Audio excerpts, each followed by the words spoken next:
The sound of a porcelain plate shattering against the marble floor silenced the entire ballroom. 300 of the city's wealthiest investors froze their eyes, darting toward the center of the room. Derek Carrington stood there, his face twisted in a sneer, pointing a finger at the woman kneeling to pick up the shards, his wife Ella. "Leave the thinking to the adults, Ella." He spat, his voice echoing off the high ceilings. "You're only here to look pretty, and you're barely managing that." The crowd shifted uncomfortably, but no one spoke. They didn't know that the woman trembling on the floor wasn't just a clumsy housewife. They didn't know that the signature Derek needed to save his company wasn't coming from the investors in the suits. It was coming from the hand he just forced to clean up his mess. The penthouse suite of the Obsidian Tower offered a panoramic view of the city skyline, a glittering expanse of steel and glass that Derek Carrington believed he owned. He stood before the floor-to-ceiling mirror, adjusting the knot of his silk tie. It was a deep crimson, aggressive and bold, the color of a man ready to conquer. Behind him, Ella sat on the edge of the velvet ottoman, her hands folded quietly in her lap. She wore a simple, elegant navy gown, high-necked and long-sleeved. It was beautiful, but Derek had already told her 3 times that it was dull. "Are you listening to me?" Derek snapped, watching her reflection in the glass rather than turning around. Ella looked up, her expression calm, betraying nothing of the storm brewing behind her hazel eyes. "I'm listening, Derek. You were saying that the meeting with the Zenith Group is critical." Derek scoffed, turning around to face her. He walked over and loomed above her, a tactic he had perfected over 5 years of marriage.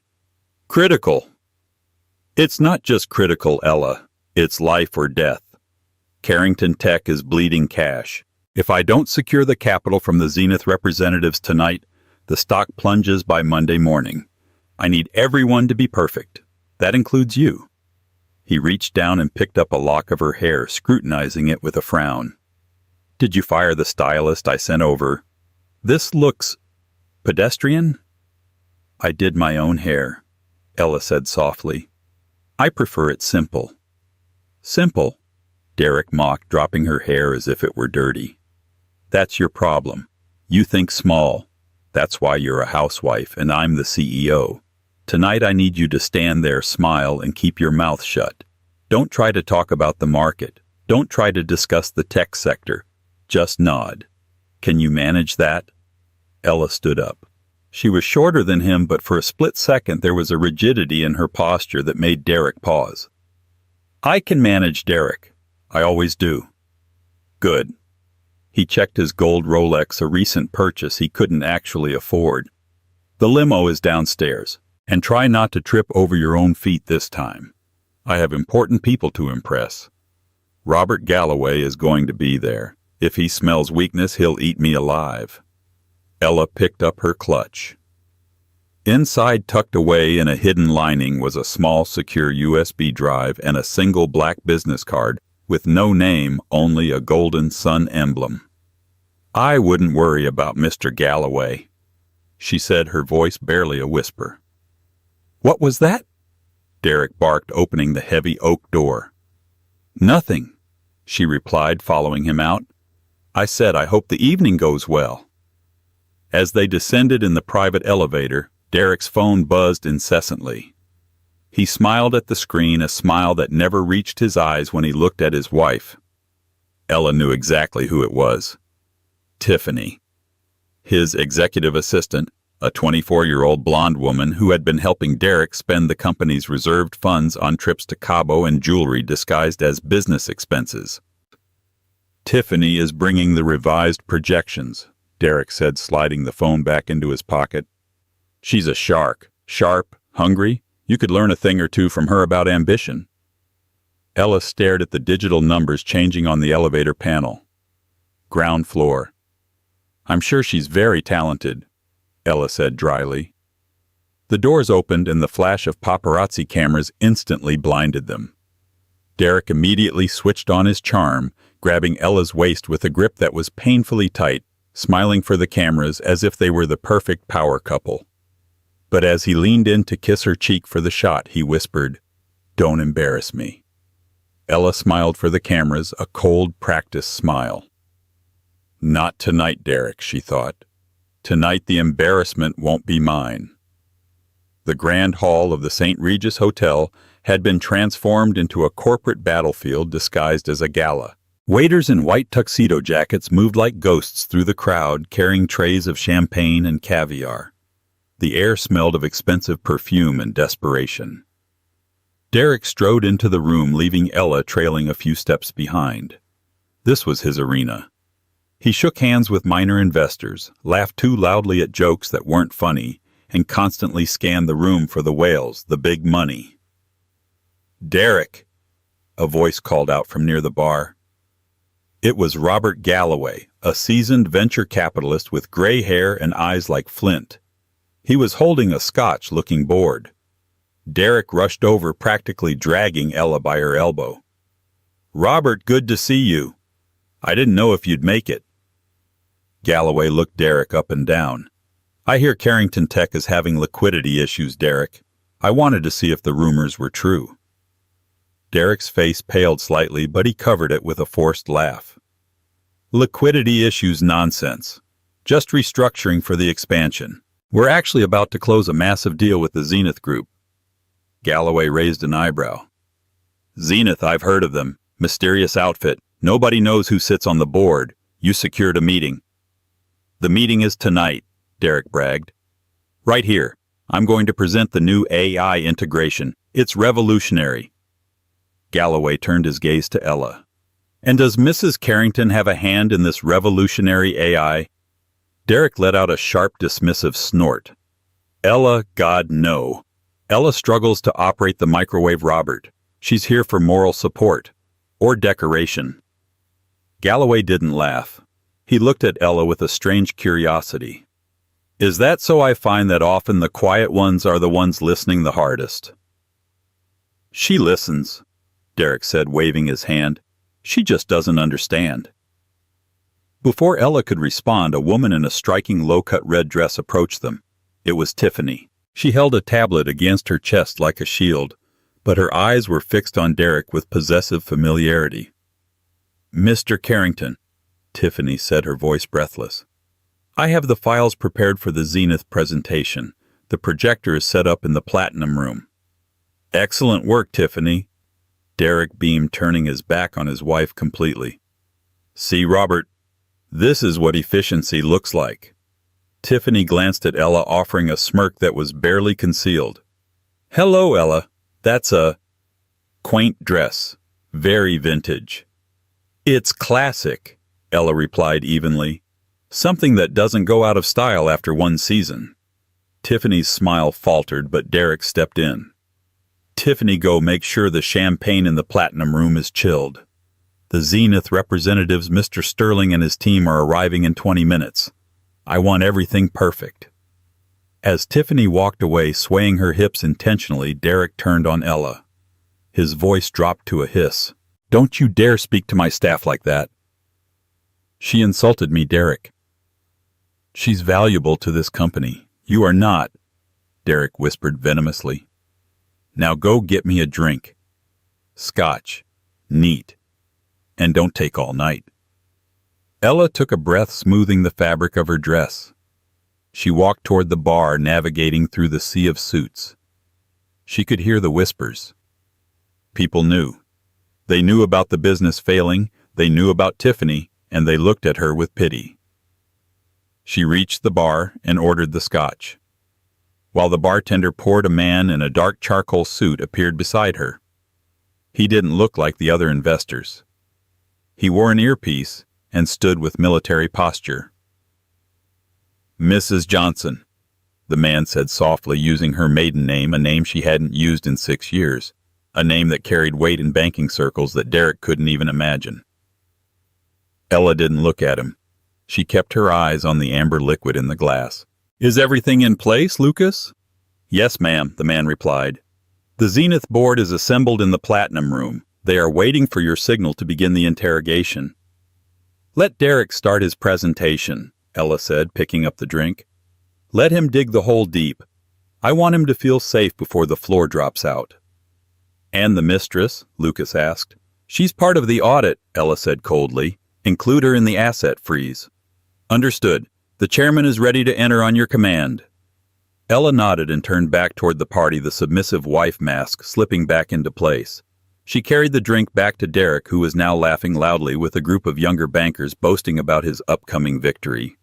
Here, she said, holding out the glass. Derek took it without a thank you, immediately turning back to his audience. As I was saying, women in business are fine for HR, but when it comes to the hard negotiations, you need a killer instinct. My wife here, he gestured to her with the glass. She's a nurturer. Soft. She cries during commercials. The group chuckled politely. Actually, Ella said, her voice cutting through the laughter. I was just wondering, Derek, have you checked the encryption keys on the prototype you're pitching tonight? It would be a shame if the Zenith Group found a backdoor in the code. The circle went silent. Derek's smile vanished. He stared at her, his face turning a shade of red. What are you talking about? He snapped. You don't know what an encryption key is. I read the brief you left on the desk, she lied. It seemed vulnerable. Derek stepped closer, invading her personal space, his aggression spiking. You read my private files. I told you never to touch my work. I was cleaning your mess, Derek, like always. Derek's hand shook the scotch, sloshing over the rim. You are pushing your luck tonight, Ella. One more word and I'll have security escort you out. I don't need you ruining this deal with your ignorance. Mr. Carrington.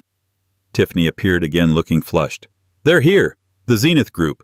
They're entering the Platinum Room now. Derek straightened his jacket, the anger instantly replaced by nervous adrenaline. This is it. Showtime. He downed the scotch in one gulp and slammed the glass onto a passing waiter's tray. He grabbed Ella's arm. You are coming with me. You're going to sit in the corner and you are not going to speak. Not a word. Do you understand? I understand, Ella said. Derek marched toward the double doors of the Platinum Room, Tiffany flanking his other side like a second wife. He felt powerful. He felt unstoppable. He had no idea that he was walking into a courtroom, and the judge was the woman whose arm he was bruising. The Platinum Room was aptly named. The walls were lined with silver acoustic paneling, and the lighting was dim, focused entirely on the long mahogany table in the center. At the head of the table sat three individuals who looked less like investors and more like executioners. In the center sat Mr. Prescott. He was a man of indeterminate age with silver fox hair and wire-rimmed glasses that magnified his cold, calculating blue eyes. To his right was a woman named Ms. Caldwell, sharp-featured with a tablet already glowing in front of her. To his left, a younger man, Mr. Banks, who stared at Derek with an unsettling intensity. Derek loosened his tie slightly as the heavy doors clicked shut behind him. The air conditioning in the room was set to a freezing temperature. Gentlemen, Ms. Caldwell, Derek said, putting on his best salesman smile. He gestured to the screen where his title slide, Carrington Tech, the future of automation, was projected. Thank you for meeting with me. I know the Zenith Group values efficiency, so I'll get straight to the point. Ella took a seat in the far corner of the room in a shadowed recess near a decorative ficus plant. She crossed her legs and folded her hands over her clutch. Derek had explicitly told her to be invisible, and she was complying. We are listening, Mr. Carrington, Prescott said. His voice was dry like paper rustling. But be warned, we have already reviewed your quarterly reports. We are not interested in marketing fluff. We are interested in the anomalies. Derek's smile twitched. Anomalies, I assure you, our growth is standard. We've had some heavy R&D spending, but that's to be expected with the new AI protocol. Tiffany stepped forward, clicking a remote to advance the slide to a complex graph. As you can see, she said, her voice trembling slightly under Prescott's gaze, our projected revenue for Q4 is up 30%. Ms. Caldwell didn't even look up from her tablet. Projected revenue is fantasy, Ms. I didn't catch your title. I'm Tiffany, Mr. Carrington's executive assistant. Assistant, Caldwell repeated the word, dripping with disdain. Odd that an assistant is presenting financial forensics. Where is your CFO, Mr. Carrington? He's unavailable. Family emergency. Derek lied smoothly. The truth was, his CFO had resigned 2 weeks ago after refusing to sign off on the cooked books. But Tiffany knows the numbers inside and out. I see, Prescott said. Let's look at the inside then. Turn to slide 12, the operational costs for the Project Chimera server farms. Derek nodded to Tiffany, who frantically tapped the remote. The slide appeared. You claim, Prescott continued leaning forward, to have spent $4 million on server upgrades in Nevada. Yet our satellite imaging of the coordinates listed in your expense report shows an empty lot. Just sand and cactus, Mr. Carrington. Where did the $4 million go? The room went deadly silent. The hum of the projector fan sounded like a jet engine in the quiet. Derek's throat went dry. He hadn't expected them to check the physical locations. Well, there's a zoning delay. The funds are in escrow. It's a standard holding procedure. Escrow. Mr. Banks spoke for the first time. Strange. Because we tracked the transfer routing numbers. The money didn't go to an escrow account in Nevada. It went to a shell company in the Cayman Islands, a company called Blue Sky Holdings. Derek felt a line of sweat trickle down his back. Blue Sky Holdings was the account he used to pay for Tiffany's condominium and his own gambling debts. He shot a look at Tiffany, who looked ready to faint. There must be a clerical error. Derek stammered, his confident facade cracking. My finance team they've been overworked. I can clarify that later. But let's focus on the tech. The AI is fully functional. It's worth billions. Is it? Prescott asked. Because we had our engineers run a diagnostic on the prototype you sent us. The code is filled with redundancies. It's slow, Mr. Carrington. It's a second-rate algorithm wrapped in a first-rate marketing package. That's a lie. Derek snapped, his temper flaring. He hated being cornered. The code is brilliant. Maybe your engineers just don't understand the architecture. We understand it perfectly, Prescott said calmly. We understand that you are trying to sell us a hollow shell to cover a $4 million hole in your ledger before the SEC investigates you. Derek slammed his hand on the table. I didn't come here to be insulted. I am Derek Carrington. I built this company from the ground up. Did you? Ms. Caldwell asked, finally looking up. Her eyes drifted past Derek toward the dark corner where Ella sat. Or did you inherit the framework from your wife's father and then run it into the ground? Derek laughed, a harsh barking sound. My wife. Her father was a dinosaur. He didn't know a microchip from a potato chip.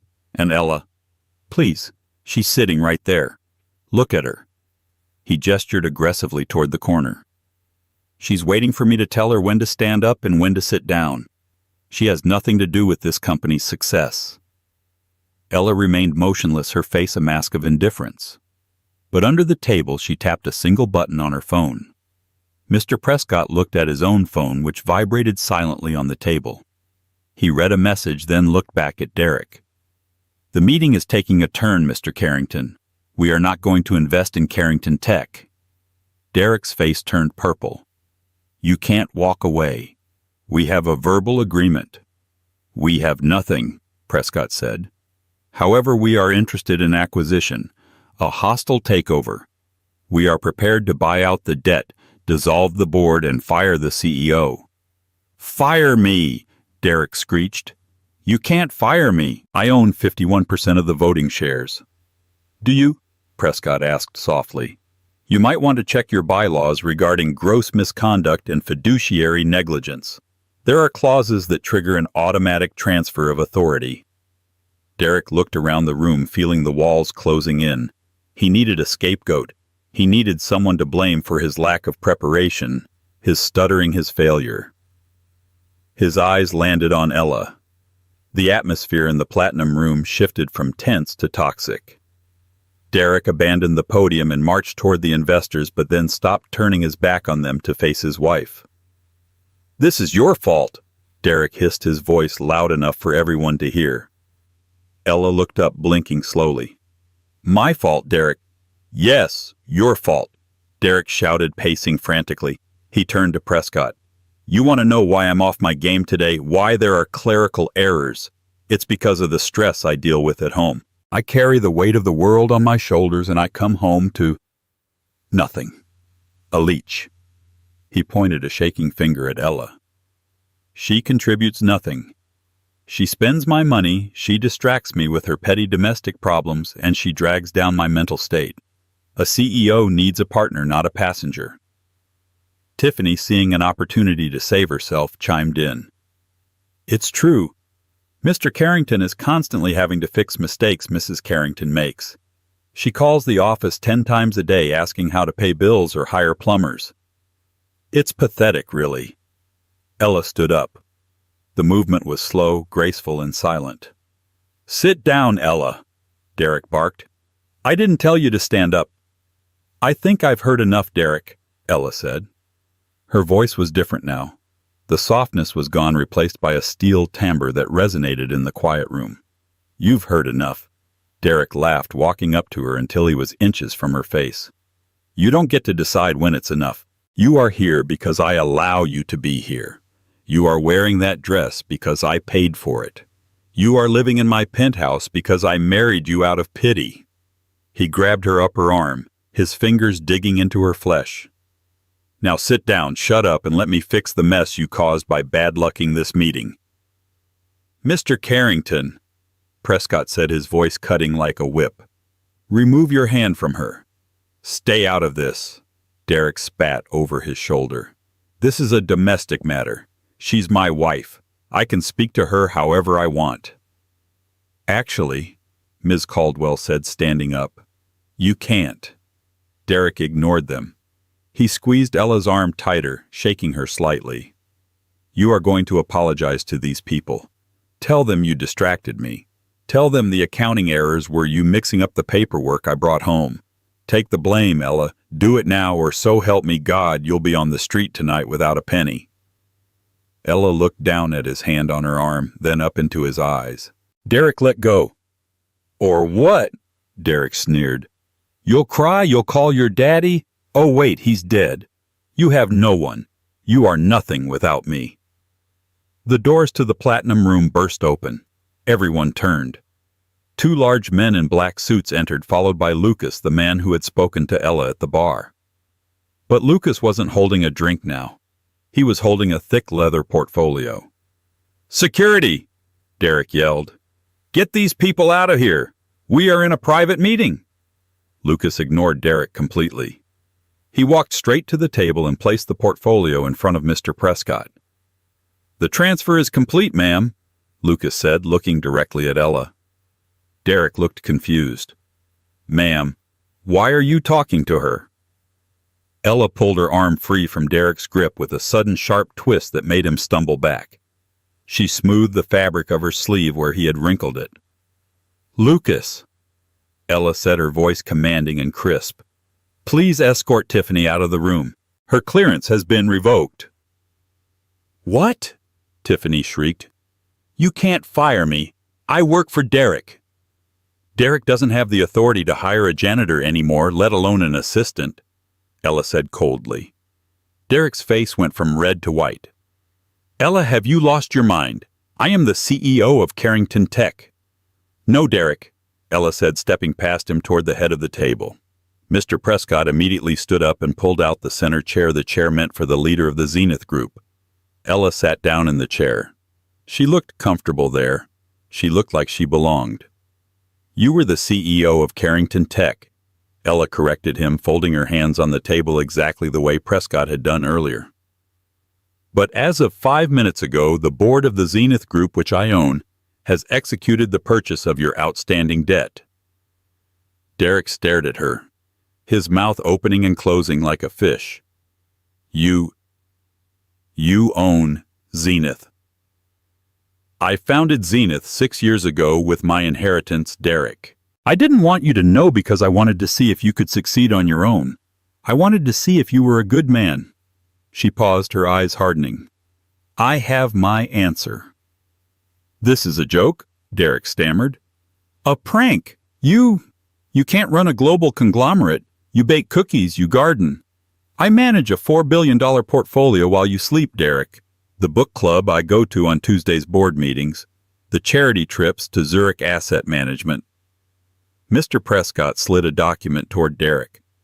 Mrs. Carrington, or rather Mrs. Johnson, as she is professionally known, has invoked the morality clause in your contract. Humiliating a senior shareholder in public, specifically the majority owner, is grounds for immediate termination without severance. Majority owner, Derek whispered. I bought the bank that held your loans. Derek, Ella said, her voice devoid of emotion. And then I bought the loans. Technically, I own the shirt on your back. I own the watch on your wrist. And I certainly own the company you just tried to use to defraud me. Derek looked at the investors. They weren't looking at him with respect anymore. They were looking at him like he was a stain on the carpet. Ella, baby, Derek said, his voice suddenly pitching up into a desperate whine. He took a step toward her, hands raised in surrender. Okay, you got me. Good one. You really had me going. Look, I'm sorry about what I said earlier. It was just the stress. You know I love you, right? We're a team, partners. Ella picked up the glass of water in front of her and took a slow sip. Partners, 5 minutes ago I was a leech. I was a passenger. I was nothing. I didn't mean it, Derek pleaded, dropping to his knees beside her chair, trying to grab her hand. I was just putting on a show for them, to look tough. You know me. I do know you, Derek, Ella said, pulling her hand away as if his touch burned. That's the problem. I know you steal. I know you cheat. And I know you are a bully who only feels big when he makes someone else feel small. She turned to Mr. Prescott. Show him the video. Prescott tapped the tablet. The projection screen changed. It wasn't a graph anymore. It was a video feed from inside Derek's office. It showed Derek and Tiffany laughing on the leather couch. Audio from the video. Don't worry about Ella, Derek's voice said on the recording. Once the Zenith deal goes through, I'm divorcing her. I'll leave her with nothing. I've already hidden the assets. She'll be begging on the street. The video cut off. The silence in the room was absolute. Tiffany, who was being held by security near the door, put her face in her hands. Derek knelt there, the color draining from his face until he looked like a corpse. He looked up at Ella, but he found no mercy in her hazel eyes. He found only the cold, hard resolve of a woman who had been sharpening her knife for a very long time. You wanted me to clean up your mess, Derek? Ella asked softly. She stood up, towering over him as he knelt. I'm cleaning it up, starting with you. The silence in the platinum room was broken by the sharp, rhythmic clicking of Ella's heels as she walked around the mahogany table. She stopped in front of Derek, who was still kneeling, his expensive suit pants straining against the floor. He looked up at her, his eyes searching for the submissive woman he had bullied for 5 years, but she was gone. In her place stood a titan of industry. Get up, Derek, Ella said, her voice flat. You're ruining the carpet, and since I now own this hotel chain as part of the Zenith portfolio, I'd hate to have to bill you for cleaning it. Derek scrambled to his feet, dusting off his knees with trembling hands. Ella, please, we can talk about this. The video, that was just locker room talk. I was blowing off steam. I never meant it. You transferred $3 million to an offshore account in the Caymans last Tuesday. Mr. Prescott interjected, reading from his tablet. You listed it as consulting fees for a firm that doesn't exist. That isn't blowing off steam, Mr. Carrington. That is embezzlement. Derek spun around. I can explain that it was a covert acquisition fund. It was a fund for a yacht, Tiffany blurted out from the doorway, her voice shrill. She pulled away from the security guard. He showed me the brochures. He was going to buy a Sunseeker and name it The Bachelor. He told me he was going to dump you and sail to the Mediterranean. Derek's eyes bulged. Shut up, Tiffany. You're fired. You can't fire her, Ella said calmly, because you don't work here. However, I can. She turned her gaze to Tiffany. Tiffany, you knowingly conspired to defraud this company. You countersigned the false expense reports. He made me do it. Tiffany cried, tears streaming down her face, ruining her makeup. He said he'd fire me if I didn't. And yet you accepted the Cartier bracelet he bought with company funds last month, Ella noted, nodding to Lucas. Lucas handed the evidence package to the police waiting in the lobby. Both Mr. Carrington and his assistant are to be escorted off the premises immediately. Police? Derek choked out. Ella, you can't do this. I'm your husband. Not for long, Ella replied. My lawyers filed the papers an hour ago, citing adultery and financial fraud. And since you signed a prenuptial agreement stating that any infidelity voids your claim to marital assets, you leave this marriage with exactly what you brought into it. Derek stood frozen. He tried to remember the prenup. He had signed it without reading it closely, too arrogant to think he'd ever get caught, and too confident that Ella was too stupid to understand legal jargon. What did I bring into it? Derek whispered. Debt, Ella answered. You had $40,000 in student loans and a maxed-out credit card when we met. I paid them off. Consider that my parting gift. Lucas stepped forward. Mr. Carrington, I need your security badge, your company phone, and the keys to the company vehicle. The Aston Martin, Derek stammered. That's my car. Leased by Carrington Tech, Mr. Prescott corrected, which is now a subsidiary of Zenith. Hand over the keys. Slowly, painfully, Derek reached into his pocket. He pulled out the heavy fob of the Aston Martin he loved more than any person on earth. He dropped it into Lucas's open palm. Then he handed over his phone. And the watch, Ella added. Derek clutched his wrist. No. You gave me this for our anniversary. I bought it with my personal account, Ella said. And since you clearly forgot the anniversary it celebrated, I'm taking it back. Derek unclasped the gold Rolex, his hand shaking so badly he almost dropped it. He handed it to her. He felt naked. Stripped of his car, his phone, his watch, and his title. He was just a man in a suit he couldn't afford to dry clean. Get him out of my sight, Ella said, turning her back on him to face the investors. 2 security guards grabbed Derek by the arms. As they dragged him toward the door, he looked back, shouting, You'll regret this, Ella. You can't run this company. You're weak. You need me. The doors slammed shut, cutting off his screaming. The room was quiet again. Robert Galloway, the skeptical investor from the bar, stepped forward. He looked at Ella with a newfound respect bordering on fear. Mrs. Johnson, Galloway said, nodding respectfully. I must admit I misjudged the situation. I assumed the restructuring rumors were negative. The restructuring is aggressive, Mr. Galloway, Ella said, smoothing her dress. But necessary. We are cutting the dead weight at the top. The underlying technology of Carrington Tech is sound. It was just being managed by a fool. Zenith is injecting $200 million in capital to stabilize the stock. We'd be happy to have your firm along for the ride, but we don't need it. Galloway chuckled, raising his glass. A $200 million injection. And you own the controlling stake. I'd say you don't need anyone, but count me in. I like betting on winners, and frankly, I never liked Derek. Ella allowed herself a small, genuine smile. Few people did, Robert. Few people did. She looked at Lucas. Is the transition team ready at the headquarters? Yes, ma'am. They are locking down the servers now. Derek's access has been scrubbed. Good, Ella said. Then let's enjoy the rest of the gala. I believe I have a company to save. It was raining when Derek was shoved out of the revolving doors of the St. Regis Hotel. He stumbled onto the wet pavement, the flashes of the paparazzi blinding him. But these weren't the flattering photos from earlier. These were hungry, predatory flashes. They had smelled blood. Mr. Carrington, is it true you've been ousted? Derek, did your wife really buy the company? Are you facing jail time for embezzlement? Derek shielded his face with his arm and pushed through the crowd. He instinctively reached for his pocket to call his driver, but his hand grasped nothing but lint. He had no phone. He looked toward the valet stand, but the Aston Martin was gone. "Taxi!" he screamed, waving his arm frantically.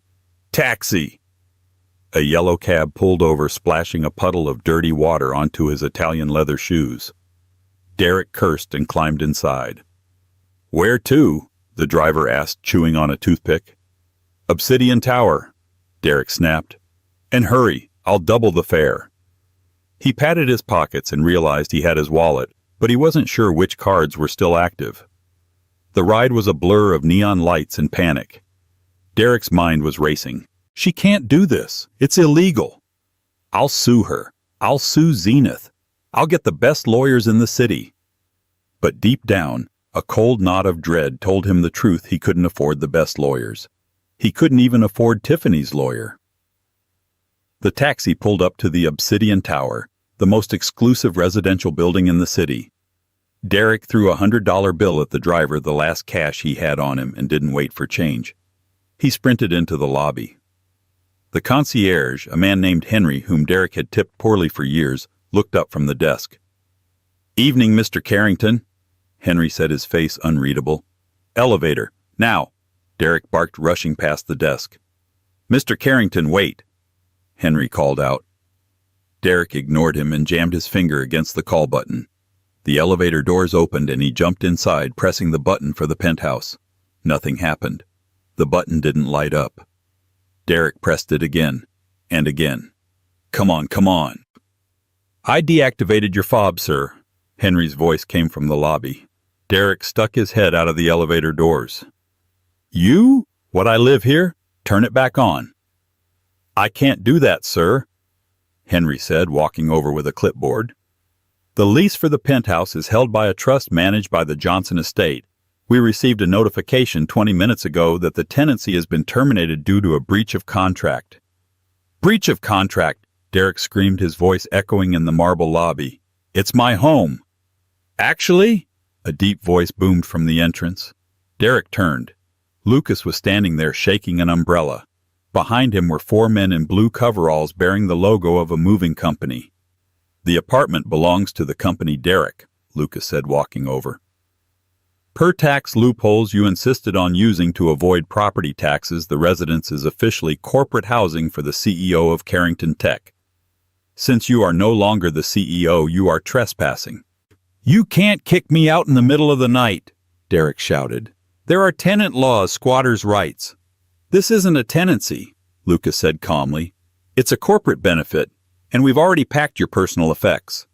Lucas nodded to the movers. They stepped forward and placed 3 cardboard boxes on the floor of the lobby. Derek stared at the boxes. 3 boxes. I have a closet full of Armani suits. I have a collection of vintage scotches. I have art. The suits were charged to the company credit card, Lucas recited from memory. The scotch was billed as client gifts. The art was purchased as office decor. Therefore, they remain company property. Lucas kicked one of the boxes gently with his toe. "This contains your underwear, your socks, 2 t-shirts you bought before the marriage, and your toothbrush. Oh, and your shaving kit." Derek fell to his knees, ripping open the top box. It was true. It was just old clothes and toiletries. Everything of value, the life he had built, the image he had crafted, was gone. "Where am I supposed to go?" Derek whispered, looking up at Lucas. "I believe your mother still lives in that 2-bedroom apartment in Queens," Lucas suggested. "Or perhaps Tiffany has a couch, although I hear she's currently being questioned by the district attorney, so she might not be hosting guests." Derek stood up, his face twisted in rage. He lunged at Lucas. "I'll kill you! You and that witch!" Lucas didn't flinch. He simply sidestepped Derek's clumsy swing and grabbed his wrist, twisting it behind his back until Derek yelped in pain. Lucas marched him toward the glass doors of the lobby. "Mr. Carrington," Lucas whispered in his ear. "Ella wanted me to give you a message." He shoved Derek out the door, sending him stumbling onto the wet sidewalk.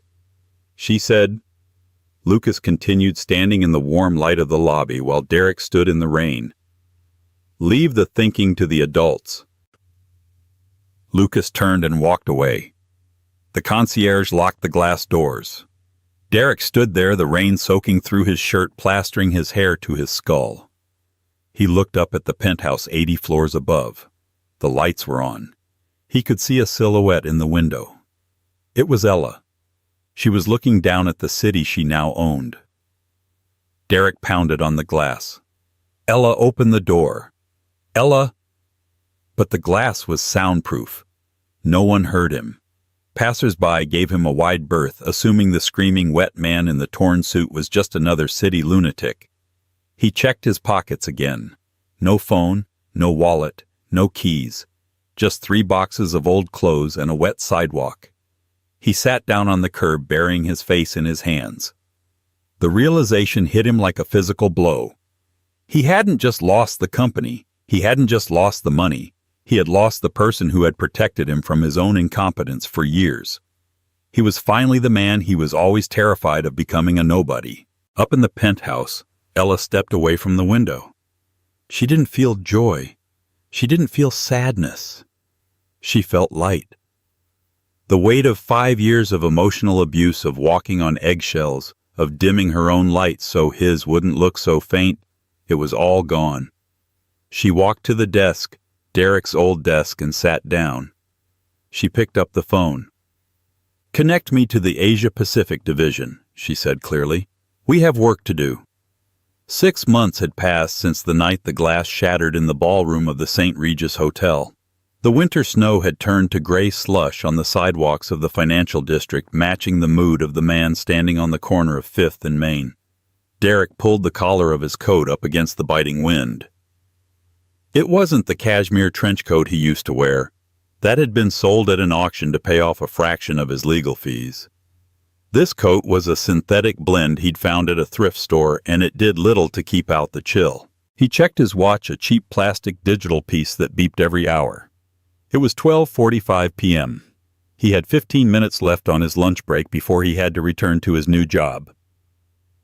Derek Carrington, the former CEO of a tech empire, was now a junior telemarketer for a company that sold extended car warranties. He spent 8 hours a day in a cubicle getting screamed at by strangers earning minimum wage plus a commission he never seemed to hit. He walked into The Grind, a coffee shop he used to visit every morning. In his old life, the baristas would have his double-shot espresso ready before he even reached the counter. Today, the new girl didn't look up from her phone as he waited in line. "Small black coffee," Derek mumbled, counting out change from his pocket. $3, she said, popping her gum. He handed over the coins, his hand shaking slightly.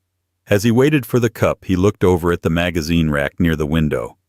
His heart stopped.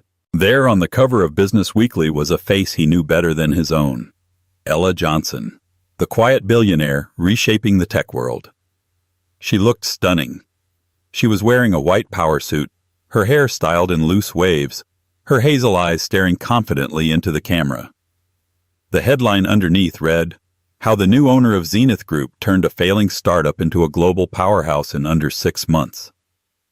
Derek felt a surge of bile rise in his throat. That was his company. That was supposed to be his cover story. He grabbed his coffee and turned to leave, unable to look at her success any longer. But as he turned, the bell above the door chimed. The scent of expensive perfumed jasmine and sandalwood drifted into the shop, cutting through the smell of burnt coffee beans. The shop went quiet. Derek froze. He knew that scent. Ella walked in. She was flanked by Lucas and 2 other executives he didn't recognize. She looked real tangible and terrifyingly out of his league. She wore a camel-colored wool coat that probably cost more than Derek's current annual salary. She was laughing at something Lucas said, a genuine light sound that Derek realized he hadn't heard in years. He should have run. He should have ducked out the back door and disappeared into the anonymity of the city. But the pride that had destroyed him still flickered in his chest. He couldn't help himself. "Ella," he croaked. The laughter stopped. Ella turned slowly. Her eyes landed on him, and for a moment there was no recognition. It was as if she were looking at a stranger. Then the realization settled in, but her expression didn't change. There was no anger, no fear, no pity, just indifference. "Hello, Derek," she said, her voice smooth and calm. The executives behind her tensed, but she held up a hand to stop them from intervening. Derek stepped forward, clutching his paper cup. "You look, well." "I am well," she replied. "Better than I've been in a long time." "I see you're on the magazines now," Derek said, his voice dripping with a bitterness he couldn't hide. "Must be nice. Taking credit for the groundwork I laid." Ella tilted her head slightly. "The groundwork, Derek, when I took over the code was broken, the staff was demoralized, and the accounts were empty. The only groundwork you laid was a grave for the company. I dug it out. I was under pressure." Derek snapped, his voice rising, drawing the attention of the other patrons. "You don't know what it's like. And you ruined me. You took everything. My house, my car, my reputation." He took a jagged breath. "I live in a basement apartment in Jersey, Ella. I take the bus to work. Do you know how humiliating that is?" Ella looked at him. Really looked at him, taking in the frayed collar of his coat and the dark circles under his eyes. "I know exactly what humiliation feels like, Derek," she said softly. "I lived with it for 5 years. I lived with a man who told me I was stupid every day, a man who flirted with his assistant in front of me, a man who made me kneel on the floor to pick up broken glass in front of 300 people. She took a step closer, her voice dropping to a whisper that only he could hear. "You aren't a victim, Derek. You're just experiencing the consequences of your own actions for the first time in your life. You thought I was a prop. You thought you were the main character of the world. But you forgot that even the quietest person in the room is writing their own story." Derek stared at her, searching for a crack in her armor, a sign that she still cared, even if it was just hate. But there was nothing. She had moved on so completely that he was nothing more than a memory to her. "I could have changed," Derek whispered, his voice cracking. "If you had just told me, if you had warned me." "I warned you every time I asked you to be kind," Ella said. "I warned you every time I asked you to listen. You just chose not to hear me." She checked her watch, a sleek platinum timepiece that made his old Rolex look like a toy. "I have a board meeting," she said, stepping back. "We're acquiring a robotics firm in Tokyo today." She turned to leave, but stopped at the counter. She pulled out a black credit card, the same black titanium card Derek had mocked her for having no limit on, thinking it was a joke. "Pay for everyone's coffee in the shop," she told the stunned barista, "and put $100 on a gift card." She took the gift card and turned back to Derek. She held it out to him. "Take it," she said. Derek stared at the card. "I don't need your charity." "It's not charity," Ella said, placing it on the table beside him. "It's a severance package. Get a warm drink, Derek. It's cold outside." With that, she turned and walked out the door, Lucas holding it open for her. The bell chimed again, signaling her departure. Derek stood there in the silence. The other customers were looking at him, some with curiosity, some with disdain. He looked down at the gift card on the table. The grind, $100. It was enough for a month of coffee. It was a kindness he didn't deserve, delivered by the woman he had tried to destroy. His phone buzzed in his pocket. It was his manager. "Where are you? Break is over. Get back on the phones or don't bother coming back." Derek looked at the phone, then at the door where Ella had vanished into the back of a waiting limousine. He realized then that he was never going to get back to that world. He had held a diamond in his hand and thrown it away because he wanted to look for shiny rocks. He picked up the gift card. His pride was dead. He was just cold, and he wanted a coffee. As he walked out of the shop, the wind hit him harder than before. But this time he didn't try to fight it. He just pulled his cheap coat tighter and started walking toward the bus stop, one foot in front of the other, disappearing into the gray crowd of the city, just another face in the background of someone else's success story. Derek Carrington learned the hardest lesson of all: true power isn't about how loud you yell or how expensive your suit is. It's about character integrity and how you treat people when you think no one is watching. He underestimated Ella because she was quiet, mistaking her silence for weakness. But silence is often where the greatest strength is built.